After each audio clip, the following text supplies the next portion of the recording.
আসসালামু আলাইকুম। চলে আসলাম আপনাদের মাঝে নতুন একটা রেসিপি। আজকে আমি মিষ্টি কুমড়া দিয়া রুই মাছ রান্না করব, তাই নিয়ে আসলাম মাছ আর মিষ্টি কুমড়া। চলে আসলাম রান্না করতে, বসায় দিলাম ফ্রাই প্যান, তেল দিয়ে দিলাম আর আমি একে একে সব মাছগুলোকে তেলের উপরে দিয়ে দিলাম। এখন আমি সব মাছগুলোকে ভেজে নিব। আমি আসলে জানি না কে কীরকমের ভাবে রান্না করে, কিন্তু আমি আমার মতন চেষ্টা করি, দেখি চেষ্টা করে কতটুকু করতে পারি।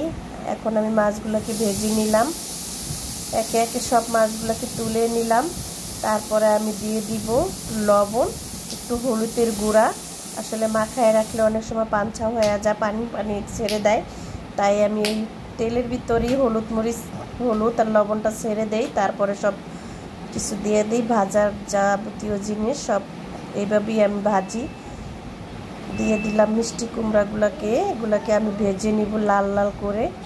আসলে আমি জানি না আমার মতন কে কে এরকম করে মিষ্টি কুমড়া ভাইজা মাছ রান্না করেন। আসলে আমি এইভাবেই রান্না করি, তো এই তরকারিটা এইভাবেই কিন্তু ভালো লাগে, রান্না করলে অত ভালো লাগে না। এই যে ভাজাও হয়ে গেছে, এভাবে আমি সব মিষ্টি কুমড়াগুলোকে ভেজে নিব। এখন আমি তুলেও নিব।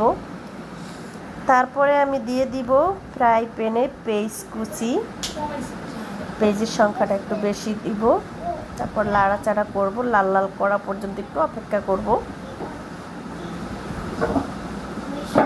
আপনারাও আমার মতন খাবেন, দেখবেন আপনাদের কাছেও ভালো লাগবে। পেঁয়াজটা লাল লাল হয়ে গেছে, দিয়ে দিলাম হলুদের গুঁড়া, মরিচের গুঁড়া। তারপরে আমি দিয়ে দিব স্বাদ মতন লবণ। তারপরে দিয়ে দিলাম সামান্য একটু পানি। এখন আমি লাড়াচাড়া করব। আসলে মশলাটা যতটুকু পারেন ততটা সম্ভব কষাবেন, কষালে তরকারির টেস্টটা ভালো লাগে। কষানো হয়ে গেছে, দেখেন আমার তরকারিটা কত সুন্দর। আমার মতন আপনারাও রান্না করে খাবেন।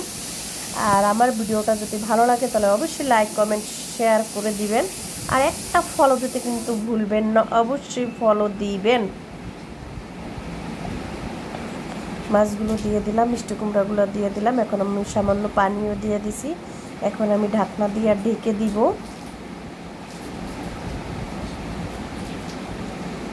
ঢাকনা দিয়ে ঢেকে দিলাম। চলে আসলাম 4-5 মিনিট পরে, আমার তরকারিটা হয়ে গেছে। আমি সৌন্দর্যের জন্য, ফ্লেভারের জন্য আর কি দিয়ে দিলাম ধনিয়া পাতা। আমার ভিডিওটা এখানেই শেষ। আল্লাহ হাফেজ।